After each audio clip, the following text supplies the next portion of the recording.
तो देखिए, नाड़ी शोधन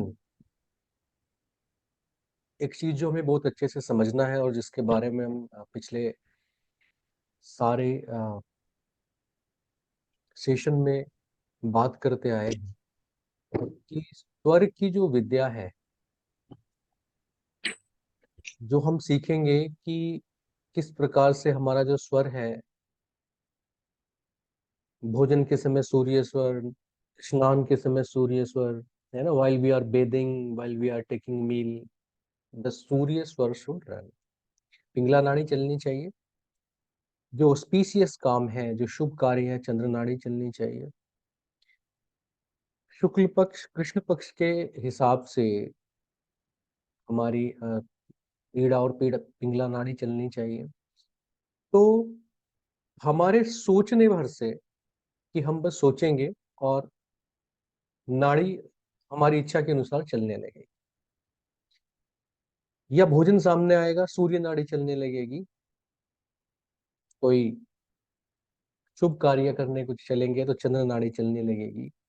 ये एक दिन होगा और ये सबके साथ होगा, मगर कब होगा? जब हमारी नाड़ियां शुद्ध हो।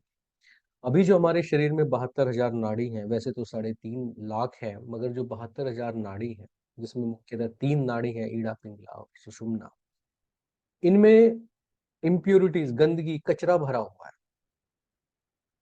हमारे शरीर में मानसिक स्तर पे और शारीरिक स्तर पे अगर कोई भी बीमारी है, कोई भी बीमारी है, तो ये निश्चित रूप से हमारी जो नाड़ियां हैं उनमें अशुद्धियां इकट्ठी हुई। क्योंकि जैसे ही हमारी नाड़ी में एनर्जी का फ्लो क्लियर होता है, शरीर के सारे रोग चले जाते हैं। तो ओम चैंटिंग जो है वो हमारे नाड़ी शोधन का सबसे पहला पार्ट है। मैंने बताया था कि इसे किसी धर्म, किसी मजहब से जोड़ के नहीं देखना चाहिए। यूनिवर्स की बेसिक आवाजें हैं। ये आपको सामी रिलीजन में आमीन के नाम से मिलेगी। आमीन, है ना। अगर आप उसको जैसे बेहतर को बेहतरीन बोलते हैं, तो अगर आप उनमें से ना हटा दें तो वो ओम ही बन जाता है। अगर आप इंग्लिश में देखें तो ओमनी प्रेजेंट, ओमनी, ये शब्द बहुत ज्यादा यूज हुआ है। तो इसे किसी भाषा या धर्म से न जोड़ें। ये बड़े कमाल का शब्द है ओम। और इसकी चैंटिंग से बहुत सारी चीजें, जिसके बारे में हम आज बात भी करेंगे, स्टार्टिंग इसी से करनी है हमेशा, तो बहुत सारी परेशानियां ऐसे ही ठीक हो जाती।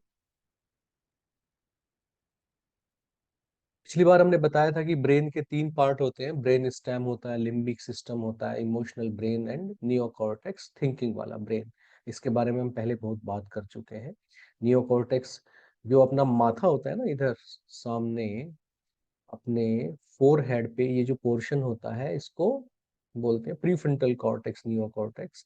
और ये हमारा कान के पीछे लिम्बिक फीलिंग वाला ब्रेन होता है।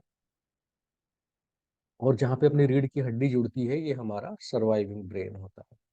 हमने बात की थी कि सर्वाइविंग ब्रेन जो है वो नीचे के चक्रों से संबंधित है, और लिम्बिक सिस्टम हमारा हृदय चक्र, अनाहत चक्र से संबंधित है, और नियोकॉर्टेक्स हमारे कंठ चक्र, आज्ञा चक्र और सहस्रार चक्र, ऊपर के जो 3 चक्र हैं, क्राउन चक्र और थर्ड आई चक्र एंड थ्रोट चक्र, उन तीनों से रिलेटेड है। अमेगडाला के बारे में हमने बात की थी कि जैसे ना कोई दुर्घटना हो जाए, किसी की डेथ हो जाए, कोई बैड न्यूज मिल जाए, तो एमिगडाला बेसिकली हमारी इस चीज को डिसाइड करता है कि किसी इमोशन को हम कितना फील करेंगे। जैसे बहनें कई बार इमोशंस में किसी चीज को ज्यादा फील कर जाती है, उनका अमिगडाला ज्यादा एक्टिव होता है।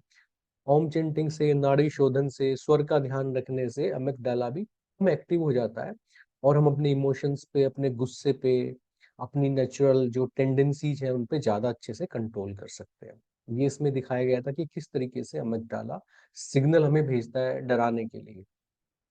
ठीक है, फिर हमने वेव बात की थी, ब्रेन में कौन कौन सी वेव आती हैं। तो नॉर्मली हमारा जो ब्रेन है वो बीटा वेव पे काम करता रहता है, जिसकी फ्रिक्वेंसी 12 से 30 हर्ट्ज तक होती है। और जब हम आंख बंद करके बैठते हैं, हर आदमी को दिन में कम से कम 3-4 बार जरूर आंख बंद करके बैठना चाहिए ना। बहुत सारे रिलीजन्स में जैसे 5 टाइम पूजा करने का है, 5 टाइम नमाज पढ़ने का है, तो वो बेसिकली आपको कहीं ना कहीं अल्फा वेव, थीटा वेव में ले जाने का एक तरीका है। जो आपके ब्रेन को भी अच्छा रखेगा, आपकी नाड़ी को भी शुद्ध रखेगा। तो जो लोग दिन भर काम करते रहते हैं और आंख बंद करके मेडिटेटिव स्टेट में नहीं बैठते, उनको मैं सलाह दूंगा कि कम से कम 5 बार हर घंटे बाद जब भी आप काम कर रहे हैं, तो 1 घंटे बाद 2 मिनट के लिए आंख बंद करके जरूर रखें। आजकल तो जो मूड लोग हैं वो आंख बंद करने वाले लोगों को निकम्मा समझते हैं और फोटो खींच लेते हैं। ये तो वर्क प्लेस पे सो रहा था, जबकि जापान में मेरा मित्र बताता है कि जब मैं नौकरी करने गया, अगर वहां पे कोई आदमी आंख करके बैठ जाए तो हर हर कोई आदमी को ये जरूरी है कि वो शांत होकर बैठ जाता है कि उसने आंख बंद की है, वो अल्फा वेव की रेंज में जा रहा है, तो अब किसी को बोलना नहीं है। तो ये सम्मान होना चाहिए। और आजकल तो नैप लेने का भी बड़ा रिवाज चल रहा है, बड़ी बड़ी कंपनीज में अपने एम्प्लॉयज को नैप दिलवाते हैं, वो बीच में थोड़ी देर के लिए सुला देते हैं, तो वो अल्फा और थीटा में आने का तरीका है। डेल्टा कब आती है? जब हम मेडिटेटिव स्टेज में होते हैं। गामा जो सबसे ऊपर की वेव आप देख रहे हो 100 हर्ट्ज की, वो कब आती है? जब हम किसी सब्जेक्ट को बड़ी तेजी के साथ सीख रहे होते हैं, जब रज तत्व बहुत स्ट्रोंग होता है, और हम सीखने की जो हमारी जो, जैसे स्वामी विवेकानंद थे, वो पन्ने ऐसे पलटते थे और सारी किताब को स्कैन कर लेते थे, वो स्टेज गामा वेव से आती है। वो कब आती है? जब हमारी नाड़ी शोधन हो जाता है। तो क्या फायदा होता है? गामा फ्रिक्वेंसी ब्रेन से स्टार्ट होती है निकलनी जब हम नाड़ी शोधन करते हैं, और लिम्बिक ब्रेन डीएक्टिवेट होना शुरू होता है, इमोशंस के ऊपर हमारे लॉजिक और हमारा कंट्रोल आ जाता है।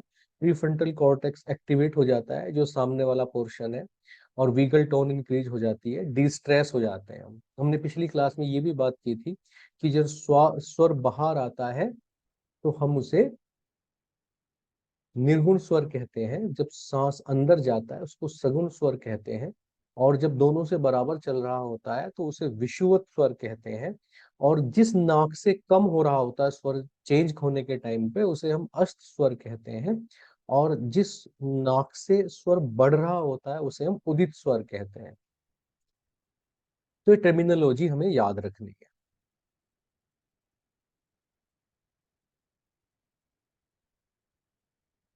तो आइए, अगर आप देखें कि जो आपका ये जो उदित स्वर है ना, ये आप देखें इसको सगुण स्वर जिसको बोलते हैं, जब उदित हो जाता है तो उसके बाद वो कांस्टेंट हो जाता है। तो जो स्वर आपका सगुण स्वर है, यानी कि जो चल रहा है आपका, अगर आप घर में एक दिया जलाएं, कोई भी दिए में घी लें और जलाएं उसको, और सगुण स्वर में जलाएं, जबकि आपने अपने सांस को अंदर खींच के जलाना है, तो आप देखेंगे छोटे से घी में, थोड़े से घी में वो 24 घंटे भी जलता रहता है। ऐसा सगुण स्वर में जलाया गया दिया। और उसी के बगल में उतना ही घी डाल के आप एक जो है दिया वो निर्गुण स्वर में जलाएं, जबकि आपका सांस जो है वो बाहर की तरफ जा रहा है। निर्गुण स्वर जब बाहर जा रहा है, सगुण स्वर जब अंदर जा रहा है सांस, तो निर्गुण स्वर में अगर जलाएंगे बाहर निकालते हुए, तो आप देखेंगे कि वो दिया आपका आधे घंटे में सारा घी भी खत्म हो जाएगा और बुझ जाएगा। ये एक कमाल का एक्सपेरिमेंट है, जो जिसे हम में से हर कोई चेक कर सकता है। तो ये आपको ये बताता है कि सगुण स्वर में, यानी कि जब सांस अंदर जा रहा है, देखिए सांस का अंदर जाना जीवन है और सांस का बाहर निकलना मृत्यु है। मृत्यु के हमें कितने एहसास होते हैं? अगर आप ध्यान से देखें, आप पलक झपकते हैं, आंख खुलती है, जीवन है। पलक झपकते हैं तो मृत्यु का प्रतीक है। सांस अंदर लेते हैं तो जीवन है, और सांस बाहर छोड़ते हैं तो वो मृत्यु का प्रतीक है। दिन भर हम जागते हैं, जीवन का प्रतीक है, रात में सो जाते हैं, मृत्यु का प्रतीक है। तो ये जो मृत्यु की स्थिति है, जिससे इतना डरता है मनुष्य, बाकी जानवर नहीं डरते, बस मनुष्य अकेला है जिसे फियर ऑफ डेथ होता है। तो ये जो मरने का, मौत का जो डर है, ये आपका, ये तो आपके पास हर पल हो रही है, हर सांस में हो रही है। तो ये जब ये बाहर निकल रहा है, ये मृत्यु तुल्य है, शरीर निष्क्रिय मैंने बताया था हो जाता है जब सांस बाहर छोड़ते हैं। और जब अंदर भरते हैं तो आपका मन शांत हो जाता है, और जब बाहर निकालते हैं शरीर शांत हो जाता है। तो मृत्यु तुल्य उसकी जो है स्थिति होती है। उसमें आप कोई भी कार्य करेंगे, कोई भी कार्य करेंगे, तो वो कभी भी आपके जीवन से निकलने लगता है और शुभ नहीं होता। मान लीजिए किसी व्यक्ति को अपने जीवन से निकालना चाहते हैं। कोई व्यक्ति है जो आपको रोज रोज तंग करता है आके और आपको पसंद नहीं। कोई पड़ोसी है जिससे आप पीछा छुड़ाना चाहते हैं। कोई जगह है जहां आप जाना नहीं चाहते। तो ऐसे व्यक्ति से हमेशा निर्गुण स्वर में हाथ मिलाएं, ये आदमी अपने जीवन से, आपके जीवन से विदा हो जाएगा। दुनिया से नहीं, आपके जीवन से विदा होगा, वैसा ही मैनिफेस्टेशन लें। शमशान घाट पे जाएं, तो वहां से जब बाहर निकले उसके दरवाजे से, जब आप क्रॉस कर रहे हैं उसकी बाउंड्री, तो निर्गुण स्वर में क्रॉस करें, ताकि आपको वहां दोबारा ना जाना पड़े। और जब आप अच्छी जगह जा रहे हैं, जब आप किसी से प्रेम से मिलने जा रहे हैं, जब आप किसी व्यक्ति को अपने जीवन का मुख्य अंग चाहते हैं, जब आप चाहते हैं कि आपके जीवन काल में वो व्यक्ति वैसे ही सुरक्षित रहे, है ना, सेफ रहे, आपके जीवन में रहे, आपकी लाइफ में वो आदमी रहे, तो हम उससे जो गले मिलना है, जो हाथ मिलाना है, वो हमेशा हमें सगुण स्वर में करना चाहिए, जब सांस अंदर की तरफ आ रहा हो। तो स्वर विज्ञान में, स्वर विद्या में आपका जो ये सगुण स्वर और निर्गुण स्वर जो है, ये बड़ा ही इंपॉर्टेंट है। हमें सारे महत्वपूर्ण कार्य हमेशा इनवेरिएबली सगुण स्वर में करने चाहिए, जब नाक से सांस अंदर जा रहा हो। अब बात ये होती है कि जो हमारा सांस है, देखिए जब बच्चा होता है ना, वो नाभि तक सांस लेता है, मगर हम जीवन में बड़े छोटे छोटे सांस लेते हैं। तो ये बताया है कि कितने सांस आप जो है लेने चाहिए। जब आप गहरा सांस लेते हैं तो सांसों की गति कम हो जाती है। जब हम उथला सांस लेते हैं, ऊपर तक सांस लेते हैं, तो पर मिनट ज्यादा सांस लेते हैं। जैसे अगर चूहे की बात करें, तो ये 90 से लेके 120 तक सांस लेता है 1 मिनट में। और इसकी जो लाइफ होती है वो केवल 3 साल की होती है। खरगोश की बात करें तो ये 60 सांस लेता है, 60 रेस्पिरेशन पर मिनट। और इसकी जो लाइफ होती है वो 5 ईयर्स की होती है। डॉग्स की बात करें तो ये 30 सांस लेता है, और इसकी लाइफ 12 साल की होती है। मंकी की अगर बात करें तो ये 25 ब्रेथ्स लेता है, और ये 30 साल तक जिंदा रहता है। घोड़ों की अगर बात करें तो ये 20 सांस लेते हैं, और घोड़े 30 से लेके 50 साल तक जिंदा रहते हैं। ह्यूमन की अगर बात करें तो वो 1 मिनट में 15 सांस लेता है, और 80 साल तक जीवित रहता है।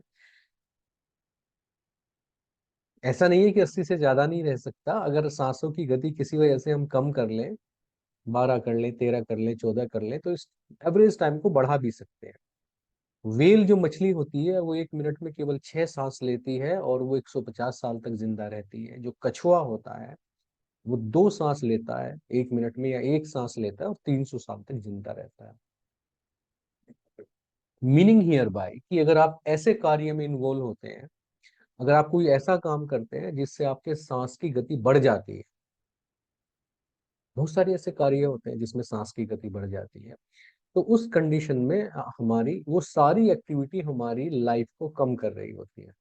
तो कई बार जब आप वॉक करते हो, या आप दौड़ते हो सुबह, या कोई ऐसा काम करते हो, तो कई बार सांसों की गति तेज हो जाती है, मगर उसे हमें कंपनसेट करना चाहिए।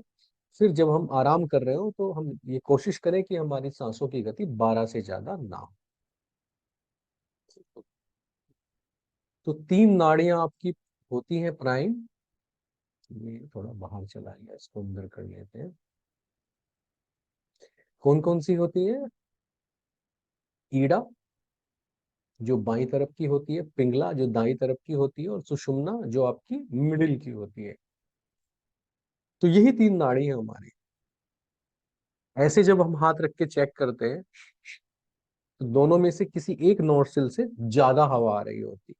अब ये नहीं सोचना कि एयर तो दोनों में से आ रही है, मेरे तो शायद दोनों चल रहे हैं। वो आपको दोनों में से आएंगे, मगर एक में से 60%, एक में से 40% आएगा। और कभी कभी 1 मिनट के लिए, 2 मिनट के लिए, 4 सेकंड के लिए, 60 सेकंड के लिए, 4 मिनट के लिए ऐसा हो सकता है कि दोनों नाक में से बराबर सांस आए। उस समय पे हमारी सुषुम्ना नाड़ी चल रही होती है, और हम कोई भी शुभ कार्य, नमाज पढ़ने के अलावा, पूजा करने के अलावा, मेडिटेशन करने के अलावा, सुषुम्ना नाड़ी में कोई भी वर्ल्डली ऐसी चीज, जो मटेरियलिस्टिक जो चीजें हैं, जो आपकी भौतिक चीजों से संबंधित चीजें, वो सुषुम्ना में कभी नहीं करनी चाहिए, नहीं तो हमेशा आपको फेलियर का, असफलता का मुंह देखना पड़ेगा। तो कोई भी एक नाड़ी हमारी हमेशा चल रही होती है, वो हमें ऐसे करके चेक करना है। ईड़ा चल रही होगी, पिंगला चल रही होगी, सुषुम्ना चल रही होगी। जो लोग थोड़ा सा एस्ट्रोलॉजी में इंटरेस्ट रखते हैं, उनके लिए स्लाइड है, आप बिल्कुल कंफ्यूज ना हो इनके बारे में। केवल ये बताया है कि हमारे शास्त्रों ने शिव सौरोदय जो ग्रंथ है और जैन धर्म के जो बहुत सारे ग्रंथ हैं, हमें उनका धन्यवाद करना चाहिए, क्योंकि जैन समुदाय के जो ग्रंथ हैं उन्होंने बड़ी सुंदर किताबें स्वर विज्ञान पे लिखी, और उनके लगभग सारे गुरु स्वर विज्ञान का हमेशा से पिछले 2000 सालों से हमेशा ध्यान रखते हैं। तो जो हमारा जो शास्त्र है वो हमें बताते हैं कि पिंगला के हमारे कौन कौन से घर होते हैं। जैसे इसे हम पहला घर बोलते हैं, लग्न बोलते हैं, फिर इसको दूसरा घर बोलते हैं, इसे तीसरा घर बोलते हैं, चौथा, पांचवा, छठा, सातवां, आठवां, नौवां, 10वां, 11वां, 12वां, इस प्रकार से हमारे 12 घर हैं। इन 12 घरों में से 4 घर पिंगला नाड़ी के होते हैं, 4 घर ईड़ा नाड़ी के होते हैं, और 4 घर हमारे सुषुम्ना नाड़ी के होते हैं। तो इन 12 के 12 जो घर हैं, हमारे जो भाव हैं, जो हाउसेज हैं, इनमें से पिंगला नाड़ी के कौन से हैं? इनमें से है ये जो 4 घर हैं, 1, 4, 7 और 10, जिन्हें केंद्रीय भाव कहते हैं, सेंट्रल हाउसेज कहते हैं, ये सारे पिंगला नाड़ी के घर हैं। मतलब क्या? कि जिन लोगों के ये चारों घर भरे होते हैं, वो जीवन में कभी चैन से नहीं बैठते। उनकी पिंगला नाड़ी भी 1 घंटे की बजाय 1.5 घंटे एक्टिव होगी। और ऐसे व्यक्ति थोड़ा सा ज्यादा रजस प्रभाव में होंगे या कार्य बहुत ज्यादा करते हैं। तो ये लोग जानते हैं सब लोग कि जिनके केंद्रीय घर भरे होते हैं उनके जीवन में संघर्ष बहुत ज्यादा होता है, और वो जो होते हैं आपके कर्म योगी होते हैं। तो ये पिंगला नाड़ी वाले घर हैं। अब ईड़ा नाड़ी के अगर घर की बात करें, तो ईड़ा नाड़ी के कौन से घर होते हैं? जो पिंगला नाड़ी आपकी है, पिंगला से जस्ट अगला घर, जैसे पहले से दूसरा, चौथे से पांचवा, सातवें से आठवां और 10वें से 11वां जो घर है वो ईड़ा नाड़ी का होता है। मतलब दूसरा हो गया, पांचवा हो गया, आठवां हो गया, 11वां हो गया। आप कहेंगे नहीं साहब, पांचवा घर तो सूर्य का होता है, ये ईड़ा नाड़ी में कैसे चलेगा? ये तो, ये बात ये नहीं है। तो ये हमारे जितने भी घर होते हैं, दूसरा, पांचवा, आठवां और 11वां, ये आपके ईड़ा नाड़ी के घर हैं। ये ऑस्पिशियस हाउसेज होते हैं। इन घरों में जिन लोगों के ग्रह ज्यादा होते हैं, प्लैनेट्स ज्यादा होते हैं, योग ज्यादा बनता है, इन लोगों को लाइफ में चीजें बड़ी आसानी से मिल जाती हैं। और ये समझे कि पूर्व जन्म में कुछ कमा के आए हैं, तो इन्हें जीवन में इतनी मेहनत, और ये इतनी मेहनत कर भी नहीं सकते। इनका स्वभाव ऐसा नहीं होता मेहनत का। ये कोई ऐसा काम करते हैं कि शारीरिक रूप से ज्यादा नहीं करना पड़ेगा, पैसा खूब आएगा। कोई सॉफ्टवेयर का काम हो सकता है, प्रॉपर्टी का काम हो सकता है, कोई भी ऐसा काम करेंगे जिसमें थोड़े से कोशिश में ज्यादा पैसा आ जाए। और जिन लोगों के इन घरों में ज्यादा ग्रह होते हैं, उनकी ईड़ा नाड़ी ज्यादा चला करती है। इसके बाद हमारे कौन से घर बचते हैं? 3, 6, यानी कि जो मरकरी के हाउसेज हैं, 9 और 12 जो बृहस्पति के हाउसेज हैं। तो मरकरी और बृहस्पति के जो हाउसेज हैं, इनमें हमारे कौन से नाड़ी के प्लेनेट आते हैं? इनमें आते हैं आपके सुषुम्ना। अगर आप ध्यान से देखेंगे तो सुषुम्ना कहाँ कहाँ पे आएगी? तीसरे घर में आएगी, छठे घर में आएगी, 90वें घर में आएगी और 12वें घर में। ये यहाँ पे जो ये जो स्थान है, ये आपका किसका है? सुषुम्ना नाड़ी का स्थान है। तो जिन लोगों के प्लेनेट 3, 6, 9 और 12 में ज्यादा रहते हैं, ऐसे व्यक्ति सांसारिक चीजों में ज्यादा सफल नहीं होते, मगर ये शांत, अंदर से शांत, और ज्यादा इंटेलिजेंट और आध्यात्मिकता की तरफ इनका ज्यादा रुझान होता है लोगों का। और ये सुषुम्ना नाड़ी के घर होते हैं।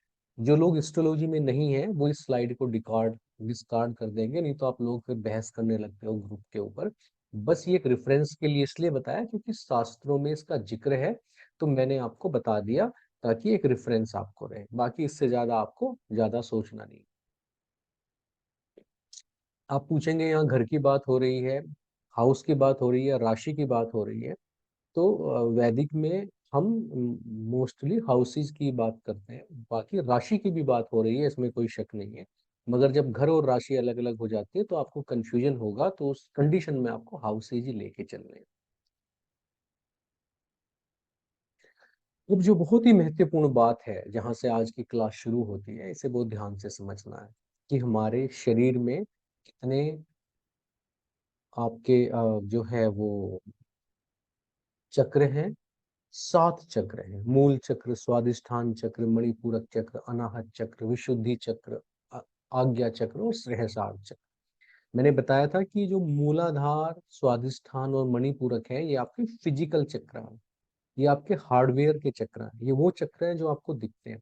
अनाहत चक्र आपका हृदय चक्र क्या है, वो एब्स्ट्रैक्ट चक्र है। और ऊपर के जो आपके हैं विशुद्धि, अंजना चक्र, या जिसको आप आज्ञा चक्र बोलते हो, सहस्रार, ये क्या है? ये आत्मा के चक्र हैं। ये आपके ऐसे चक्र हैं जो दिखते नहीं है। जैसे ये तीनों शरीर के चक्र हैं, ये आपके मन का चक्र है, और ये तीनों आत्मा के चक्र हैं। तो इस प्रकार से जो व्यक्ति, जिनकी चेतना मूल चक्र पे होती है, वो केवल स्वयं को प्यार करते हैं। जिनकी चेतना स्वादिष्ठान चक्र पे होती है, वो अपने अलावा अपने पार्टनर को बहुत प्यार करते हैं। जिनकी चेतना मणिपूरक पे होती है, वो अपने धर्म को, जाति को, देश को बहुत ज्यादा प्यार करते हैं। जिनकी चेतना अनाहत चक्रा पे होती है, वो पूरे विश्व को बहुत प्यार करते हैं। ये दोनों चक्र, क्योंकि इनका जो एलिमेंट है आपका ऊपर वाले चक्रास का, ये थोड़ा अलग होता है, ये इनसाइट में चला जाता है। जिनकी विशुद्धि चक्र होती है, वो पूरे ब्रह्मांड को, उस हर जीव को, जो पैदा हुआ नहीं हुआ, सबको सबको ईश्वरत्व का यहाँ से उदय होना शुरू हो जाता है। तो ये जो 3 चक्र हैं आपके, ये शरीर से संबंधित है, ये मन से संबंधित है, ये आत्मा से संबंधित है। और इस प्रकार से हमारी ईड़ और जो पिंगला नाड़ी होती है, वो इस प्रकार से स्पाइरल फॉर्म में चलती है। और जो सुषुम्ना नाड़ी है, वो बीच से ऐसे चक्रों से गुजरती है। तो इस चीज को याद रखना है। अब जो बहुत बेसिक बात है, जो हम सबको समझनी है, वो ये इम्पोर्टेंट बात है कि जो पुरुष होता है, जब एक मेल चाइल्ड पैदा होता है, जो हमारे मेल्स हैं, जो पुरुष हैं, जो आदमी हैं, उनकी जो ऊर्जा है, वो नेचुरल रूप से मणिपूरक चक्र पे होती है। जब भी कोई बच्चा पैदा होता है, तो ऊपर वाला उसकी एनर्जी कहाँ रख के भेजता है? मणिपुर चक्र पे रख के भेजता है। कोई भी मेल चाइल्ड पैदा होता है, और जब फीमेल चाइल्ड पैदा होता है, तो उसकी एनर्जी कहाँ रख के भेजता है? अनाहत चक्रा पे रख के भेजता है। इसलिए हमारे शास्त्रों में, हमारी किताबों में, इसलिए हमारी कल्चर में हम स्त्रियों की देवी के रूप में पूजा करते हैं, है ना। जो फीमेल चाइल्ड होता है, उसे माता का रूप मानते हैं, शक्ति का रूप मानते हैं। क्यों? बहुत महत्वपूर्ण बात है, क्योंकि उसकी जो ऊर्जा है, वो अनाहत चक्र पे, हृदय चक्र पे है। और इस चीज को बहुत अच्छे से समझें कि मणिपूरक एक क्या है, आपका फिजिकल चक्र है। तो इन सारे चक्र में अगर आप मूल चक्र से स्वादिष्ठान पे आना चाहते हैं, तो थोड़ी सी प्रयत्न लगता है, कोशिश लगती है, एफर्ट लगता है। स्वादिष्ठान से मणिपूरक पे आते हैं, तो थोड़ी ज्यादा आपको मेहनत करनी पड़ती है। मगर मणिपूरक से जब आप अनाहत पे आते हैं, तो ये ऐसे ही है जैसे आपका सैटेलाइट आपके ग्रेविटेशनल फील्ड से निकल के, और जब मून की तरफ जाता है, मार्स की तरफ जाता है, स्पेस में जाता है, तो जब उसको ग्रेविटेशनल फोर्स अर्थ का ओवरकम करना है, जिसे एस्केप वेलोसिटी बोलते हैं हम, तो उस पे सबसे ज्यादा जोर उसे वहीं लगाना पड़ता है। आप ये समझें कि अर्थ का ग्रेविटेशनल फील्ड क्रॉस करने के लिए एक सैटेलाइट को, मान लो 200, आप मान लो कि 200 केजी फ्यूल लग गया, अगर उस 10 किलोमीटर में, एक बार जब वो अर्थ की ऑर्बिट क्रॉस कर लेता है, मतलब ग्रेविटेशनल फोर्स जो है वो क्रॉस कर लेता है, उसी 200 केजी फ्यूल में वो 50,000 किलोमीटर जा सकता है। तो उसे सबसे ज्यादा जोर कहाँ पे लगाना पड़ा? जब वो अर्थ के ग्रेविटेशनल फोर्स से बाहर निकल रहा है। तो हमारी चेतना को जब हम ऊपर की तरफ लेके जाते हैं, तो सबसे ज्यादा जोर कहाँ लगाना पड़ता है? मणिपूरक से लेके अनाहत चक्र तक पहुंचने के लिए। तो जो मस्कुलिन एनर्जी है, जो पुरुष की एनर्जी है, उसको सबसे ज्यादा जोर कहाँ लगाना पड़ेगा? जब वो अपनी ऊर्जा को अनाहत चक्र पर लेकर जाएगा। इसीलिए आप देखिए, आप दुर्योधन को देखें, आप रावण को देखें, आप अर्जुन को देखें, इन सबको देखें, आप योद्धाओं को देखें, तो हमेशा उनकी जो ऊर्जा है, उनकी मूछें दिखाई देंगी आपको, जो क्या बताती है कि मणिपूरक चक्रा पे उनकी ऊर्जा है। मगर आप अपने अवतार पुरुषों को अगर देखें, अपने जितने भी अवतारी पुरुष हुए, श्री राम को देखें, भगवान कृष्ण को देखें, तो उनकी मूछें कभी नहीं दिखाई जाती। वो फेमिनिन रूप में लंबे बाल और बिना मुस्टैचेस एंड बर्ड वगैरह के दिखाए जाते हैं। तो वो क्या, वो फेमिनिन एनर्जी को रिप्रेजेंट करते हैं। वो ये बताती है, उनकी जो रिप्रेजेंटेशन है, कि ये मणिपूरक चक्र से इनकी एनर्जी उठ के स्त्रीत्व को प्राप्त हो गई है। ये अब क्या है, मेटा ह्यूमन हो गए हैं, अब ये मेटा मेल हो गए हैं। अब ये ज्यादा, क्योंकि फेमिनिन एनर्जी की तरफ आ गए, तो अब ये उन्नति कर गए। दुर्भाग्यवश, अनफॉर्चुनेटली, आज की तारीख में जो हमारी बेटियां हैं, जो महिलाएं हैं, वो हर चीज में अपने आप को पुरुष की तरह दिखाना चाहती हैं, वैसे कपड़ा पहनना चाहती हैं, शराब पीती हैं, गालियां देना चाहती हैं, सिगरेट पीना चाहती हैं। हम अपनी सभ्यता में ये भूल गए कि वस्तुतः पुरुष को महिला के लेवल पे आना था। उसकी उन्नति कब होती, जब वो अपनी ऊर्जा को मणिपूरक से अनाहत पे लेके जाता।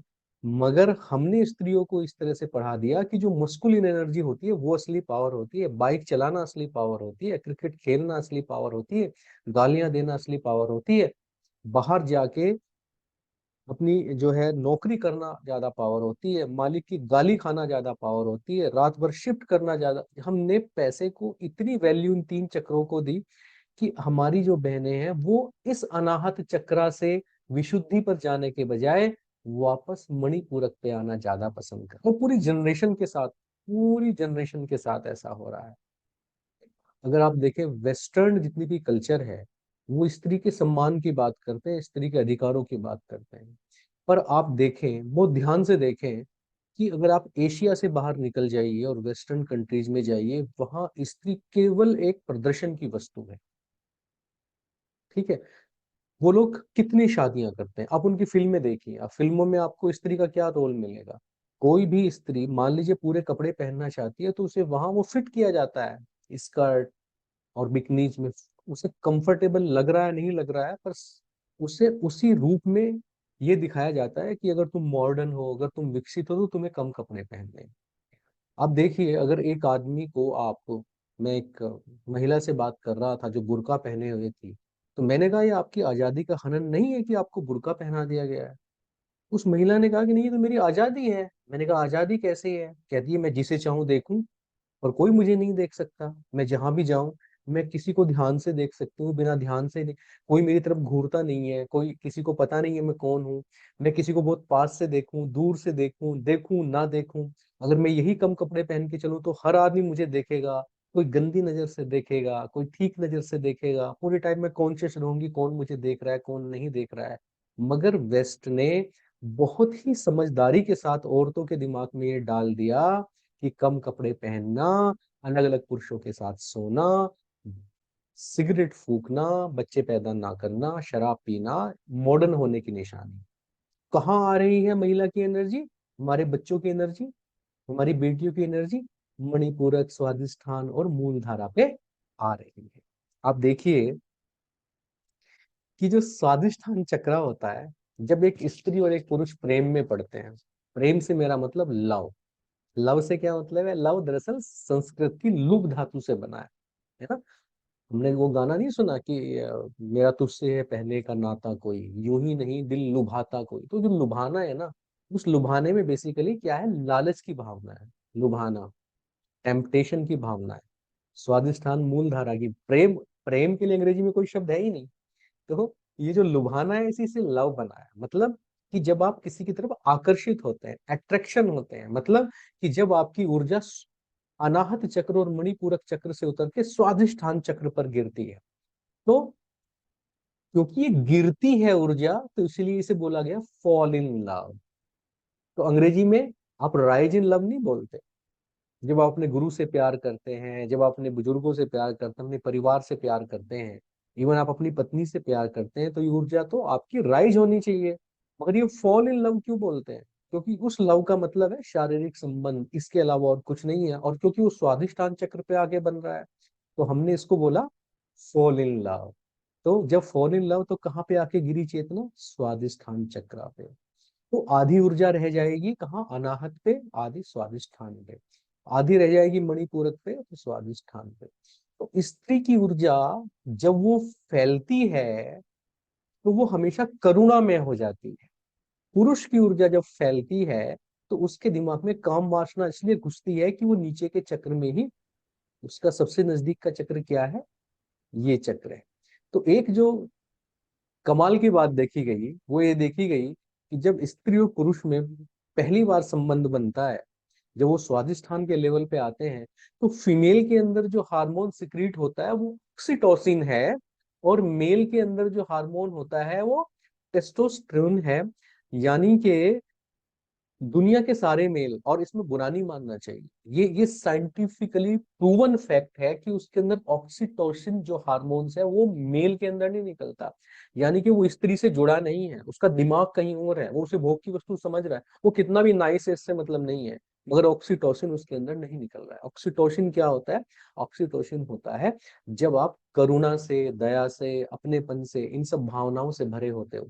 जब स्त्री अपने बच्चे को दूध पिलाती है ऑक्सीटोसिन निकलता है, किसी को गले लगाती है ऑक्सीटोसिन निकलता है, प्रेम में पड़ती है ऑक्सीटोसिन निकलता है। तो ऑक्सीटोसिन एक ऐसा हार्मोन्स है जो आपको बिलोंगिंगनेस को, इमोशनल लेवल को दिखाता है। वो मेल्स में निकलता नहीं है, और फीमेल्स में वो निकलता है। वो पहली बार ही संबंध बना रहे हो, मगर जब मेल किसी इंस्टीट्यूशन ऑफ मैरिज में उसे 5-10 साल हो जाते हैं, तो तब देखा गया कि 2-3 साल के बाद ऑक्सीटोसिन निकलने लगता है। जब वो बाप बन जाता है, बेटी हो जाती है, या थोड़ा सा कनेक्शन उसका फिट होता है, तो दोनों में महान कौन हुआ? जिसकी ऊर्जा अनाहत चक्रा पे है।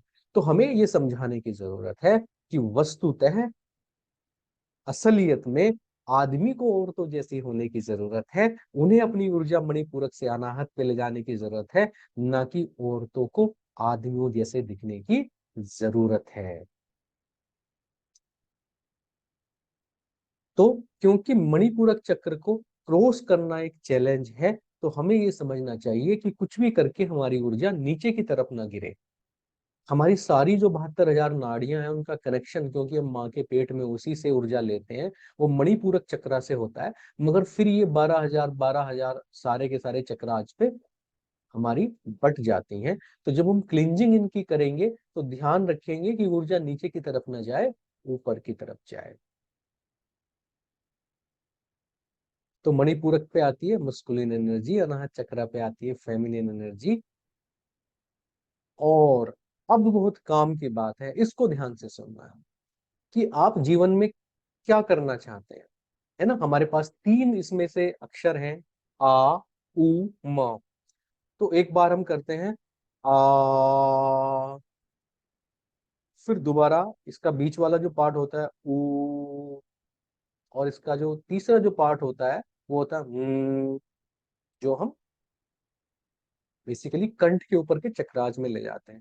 अब मान लो आप ये चाहते हैं कि आपका बच्चा एक बहादुर नौजवान बने, तो आप आ को मणिपूरक चक्रा पे कॉन्सेंट्रेट करके प्रोनाउंस करिए।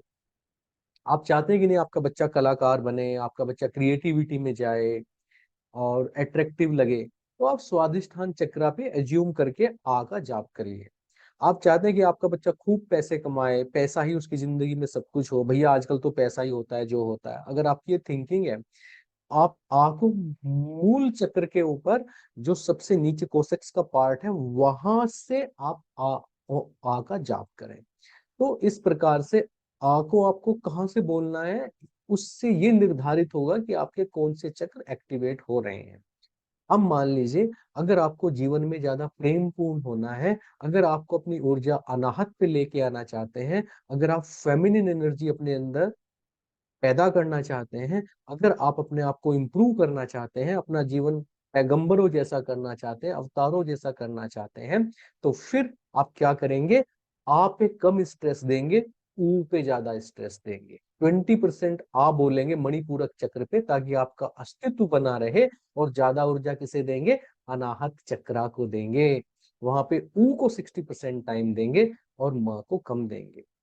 अगर आपको ये लगता है कि नहीं, मैं तो सत्य की खोज में हूँ, मैं तो मोक्ष की खोज में हूँ, मैं तो ऊपर वाले की खोज में हूँ, मैं तो ईश्वर की खोज में हूँ, और मुझे तो इस सवाल का जवाब चाहिए, मैं कौन हूँ, आ को कम टाइम दे मणिपूरक पे, ऊ को कम टाइम दे अनाहत पे, और इनको 20-20% दे के 60% आप किसको देंगे? माँ को। तो थोड़ी देर के लिए बोलेंगे आ,